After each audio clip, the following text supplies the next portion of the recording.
Hello, everybody, and welcome back to the newest episode of Reading Rainbow Six Reddit. I'm, as it consistently seems to be, Gavin. And I'm Kendall. And Kendall's feeling a lot better this week, so give him a nice big hug and a shout out. He's made it back, and we have plenty to talk about. So this is going to be different. We're just strictly going to be talking about the new season and what it pertains. Mainly just talking about Oryx, Iana, and the new Oregon rework. Basically, what they're going to do and what we're thinking they're going to kind of change for gameplay. So first things first, we're going to talk about Oryx. So Oryx is what? 2 speed, 2 armor? 2 speed, 2 armor defender. Yeah, what's his loadout? Because Kendall's pretty stoked about it. So Oryx's loadout, he's got kind of an interesting spread of weapons that haven't seen a lot of gameplay other than his MP5. So he's going to have the MP5 submachine gun without the ACOG, which a lot of people were sad about. He's also going to have the SPAS 12 shotgun and the Bailiff 40 shotgun pistol from Alibi and Maestro, and then the USP 40 handgun from Mir and Jackal, which has not seen, I think, really any gameplay from anybody, considering their secondary shotgun that they have. So yeah, a unique spread of weapons that will allow him to choose between having a fully automatic primary or automatic, I guess, secondary for a lot of diverse gameplay, so he can open up hatches and use his ability. Yeah, and like Kendall was saying, a lot of these weapons haven't really seen the light of day. Like the SPAS 12, we've only seen that on Valkyrie, and everyone uses the MPX because, one, it's just a standardly great weapon, but Valkyrie is great for spawn peeking, so you don't really need a shotgun at all for any spawn peeks. But the SPAS 12 is actually just a fundamentally great weapon. It's not like a one-shot kill like some of the other shotguns like the M870, but it's 2 shots, really fast fire rate, and aesthetically, it just looks and sounds super awesome. But the MP5 is not going to have its ACOG, so like Kendall said, the community is really upset, and that's okay. I really don't want to get spawn peeked by another MP5, and I don't want to see that in the roster for a while. And also, yeah, that pistol, I think it's going to be great. I use the Bailiff a lot, so I'm excited, but the USP 40 is actually a phenomenal pistol. But like Kendall said, even myself, I have only used it like once just to try it out, and I was like, wow, this is really good, but I need the shotgun, because you're not going to use the USP 40 when you can use the shotgun as a secondary, especially such a powerful shotgun. So really excited that these weapons are gonna see some gameplay, especially with Oryx's ability. He's super fast. I mean, people use his ability, which enables him to rush or destroy barricades, as you guys have probably seen from all the other gameplay. So he's able to really speed up his he's able to run around the map basically, and that shotgun is just going to be so powerful. I'm going to be surprised that the MP5 sees much more gameplay over the SPAS 12. So looking at Oryx with his loadout and his gadget, he's really going to shift up the meta, and it's going to be exciting to see the differing gameplay that he's going to introduce. We're going to see a lot of roaming going on with him, which is interesting. We haven't really seen like a really roamer-heavy operator introduced in a while. I think Cav would probably be the last one, honestly, because there was Valkyrie or Vigil, but, I mean, no one really uses Vigil for roaming, in my opinion. I don't know. I mean... spawn peek and that's it. But, yeah, it's crazy, because I'm excited, and he looks like a really powerful roamer. He has so much movement. Like, not only is he fast because he can boost himself, but he can open up exits and entrances all over the map, and then also his passive allows him to go up hatches, so he can basically be from the 1st floor to the 3rd floor in like 5 seconds. So he has so much mobility, which is crazy. It's ridiculous. And with his new abilities, we're seeing, I think, what's pretty much the final nail in the coffin for shield operators, with his ability to Rima dash and push down operators onto the ground, leaving them essentially helpless for him. If he can get it off and he can push them, I don't think that attackers can recover from that quickly enough to survive being shot down. Yeah. So that's going to be the last of shield operators that he can bully. Yeah, and that being said, when he knocks them down, both him and the defender have to re-equip their weapons, but he does re-equip his weapon slightly faster than the defender. And like I said, if you have that SPAS 12, it's over. So Montaigne finally has like a direct direct like counter. So that's exciting, I guess, for you Monty mains to have something change in the game for you. Yeah, but this being said, like a lot, what we've been seeing kind of with the meta is people are just opening a bunch of hatches, especially Oryx opening a bunch of hatches to allow for a lot of mobility. But it's kind of like a double-edged sword. Because of all these open hatches, you're not going to reinforce from above. You know, you're seeing a lot of attackers being able to move throughout the map a lot more easily and not having to worry about making noise from using breach charges on hatches because the defender's already opening them for him. Like, yes, you're buffing Oryx to be on literally a whole new level, but but the attackers are also benefiting quite greatly, and this is kind of an indirect buff for Amaru, who needs basically any buff she can get. Yeah, I think it's going to change the meta a lot.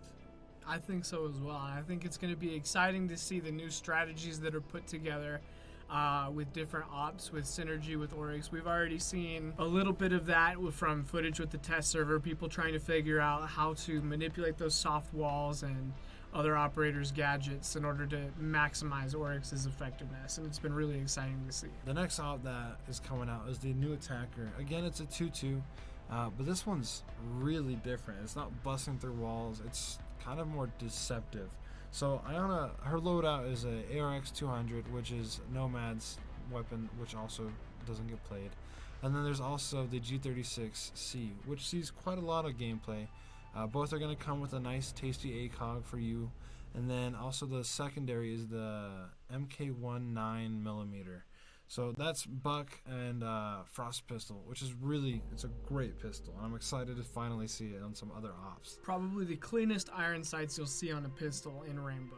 So that being said, so these are really powerful weapons. So the ARX 200, like I said, really, even though it's Nomad's primary, a lot of people shift to using Nomad's AK for the larger magazine size. And honestly, like, the stats aren't that much different. It has a slower fire rate, high damage, I think 41. So 2-3 shots into a defender and you basically have lethal. Probably the most exciting change about it is getting a vertical grip that it did not have on Nomad, but it will be getting for Iana, which means that you'll be able to control your shots a lot better and maximize that damage, which I think is key. When you've got 21 bullets in a mag, that's huge. Yeah, and then also the G36, like I said, sees a lot of gameplay, mostly just from pro players who want that ACOG. So now attackers don't have to choose between having a G36 and an ACOG or an ARX 200 with an ACOG. They just get to have it. So excited to see some really powerful weapons. I'll be using the ARX 200 because I love it. I'll probably be using the G36C, not because of the ACOG, not because of the power. I like the angled grip for more aggressive play, so I'll probably be using that. But yeah, and then the secondary, like I said, you see it on Buck and you have it on Frost as well, but this time we get to actually see it because Buck sees a lot of gameplay, but between his skeleton key and his assault rifle, you really have hardly a chance to use the pistol. And then also Frost just doesn't see a whole lot of ranked gameplay. Casual gameplay, yeah, but not often in ranked because a lot of people kind of expect to see Frost mats in expected places. So it'll be really exciting to use that crisp, delicious MK19mm. So looking at kind of her ability and how she's going to affect the meta, we've been trying to discuss it. It'll be really interesting to see how people prefer to play her, whether people will prefer to play her in kind of a team play setting with other operators pushing up with them, or as someone who plays more like Nook, who is kind of a lone wolf who pushes in from her own direction and catches people off guard. We're not sure yet. People are still figuring it out, but what we do know is that she's going to be really powerful as a deceptive operator, as someone who will be able to confuse defenders and make sure that they don't know where you're pushing from. Yeah, and she's going to be great for achieving and obtaining a lot of intel. Drones kind of have their own disability, whereas this has so much more movement, and especially being able to run around. And like he said, with deceiving, the noise it makes is going to be just horrific for defenders to hear that running down the hallway. So a lot of deception. Intel's going to be great. She's just overall looking like a really, really strong operator. But that being said, yeah, we have no real idea what the kind of meta is going to be because there's so many possibilities and strategies you can run with her. So feel free to let us know if you're in the test server, and if you see anything that people are doing, let us know, because I'm genuinely very curious. So that being said, she has a lot of implications that come with her. Kind of like how Mira has this effect of there could be someone there could be someone not there, and you're not sure, and it's just genuinely scary. I think this is going to be the same effect, but on attack. So I'm betting she's going to see a lot of gameplay, just because you're just making everyone unsure and nervous and squirmy in their pro gamer chairs, because you're just not sure if someone's actually going to come at you or where they're coming at you from, and a lot of rotation with this. I think one of her most powerful abilities that she's going to be able to see in ranked is being able to protect the diffuser from a safe distance and to be able to trick defenders that are trying to defuse. One of the scariest things that you could hear as a defender when you're trying to defuse is running footsteps running up on you, knowing that you're about to get gunned down. But what I think we're going to see is we're going to be able to see a lot of gameplay where attackers are going to get the diffuser down, and if a defender is trying to defuse, they're listening for those footsteps so that they know that someone's pulling up on them, trying to kill them while they're getting the diffuser. And you can use your hologram to fake them out. How disappointing would it be to stop diffusing that precious time wasted only to shoot a hologram and realize that you were never in any danger at all? Yeah. And I think we're going to see a lot of that. Yeah, especially since one of the big things in the meta right now is to do a fake diffuse. So you'll hear footsteps because they think that you're defusing when really you've been ready to hold this angle for all this time. So that's gonna be a failure, and then like you said, loss of 15 seconds, and then you hear the footsteps again, and it's actually gonna be Iana. So I think, that sounds terrifying. Actually, I really don't like that. But that's just one of the examples of the pro strats that you're probably gonna be able to see with her. Another one could be a lot of rotation. So say there's 2 staircases, because that seems to be what Rainbow likes to add right now is staircases, is you're going to see the hologram go up one side and then the real one flanking from the other, making a lot of noise. People are unsure where you're going to be coming from, because wow, there's 2 of you and you're not really sure. So a lot of different gameplay you can see, a lot of deception, a lot of intel gathering, really powerful operator, and I'm excited to play her. All right, and up last on our list of things to talk about today is the Oregon rework. And I think that Gavin and I are both really excited for this rework. It's been one of the maps that we felt has been kind of a problem child. And thankfully, I think most of those maps are going to be reworked this year. We're looking at map reworks for Oregon, Chalet, Skyscraper, House. Unfortunately, Tower and Favela are not being reworked this time around. I just need Skyscraper reworked. That's all I'm asking you, B. And I need Chalet reworked. It will be a good day when I can get that map out, because that's my personal least favorite map.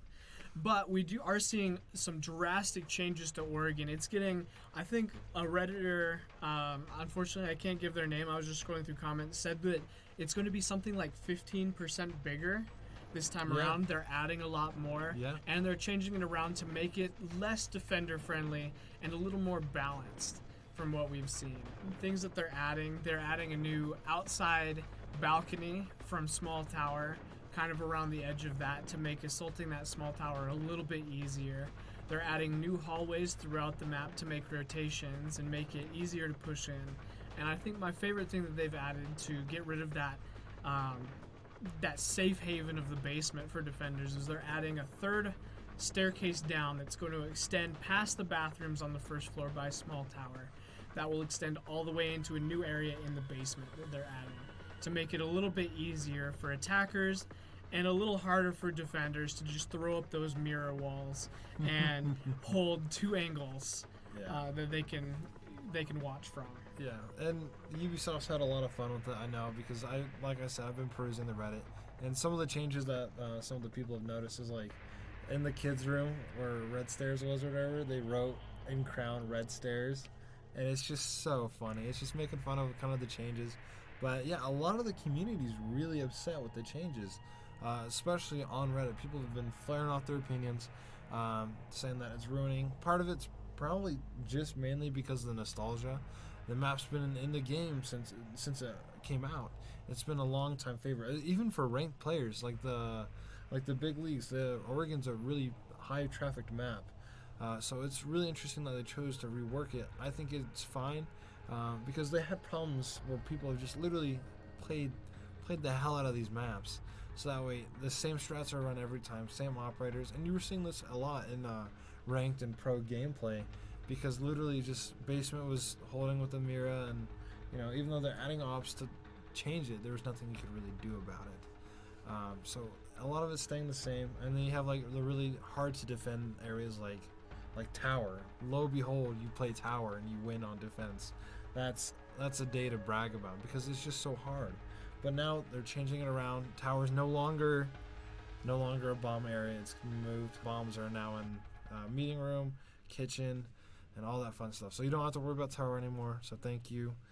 So like even though they're making it a little bit more attacker friendly and harder to defend, they're also easing it so that defenders don't have to worry so much about getting into that third round where they have to worry about defending either tower or meeting room, because both were basically impossible. So I think it's going to be interesting. I think it's really balanced the way it is. You're getting that hallway into kids' room, so that way no longer do you have to fear someone hiding in that corner, lo and behold, like a clash. So a lot of big changes.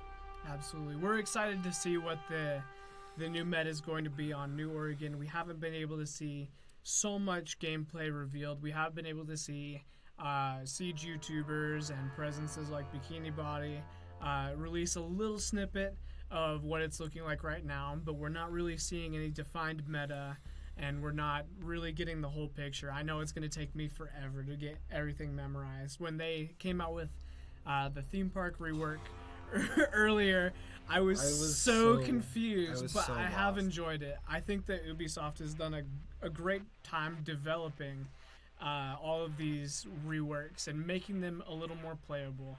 The nostalgia is a bit difficult to work through. We all miss the look of old maps. I miss the spooky areas of old theme park. I miss Gargoyle and Haunted Dining just as much as anybody else. But I think that if we're being honest, that the new reworks are a lot more competitive and they encourage a lot more of a high-level play, which is what we like to see. Yeah, and like we said earlier, people just literally played the hell out of these maps, and UB doesn't want that. They don't want it to be the same plastic kind of game, because you got Call of Duty for that. But they're listening to the community, and we're listening to you guys too. So tell us what you think about the new Oregon rework when it comes out, or if you're on the test servers, just let us know.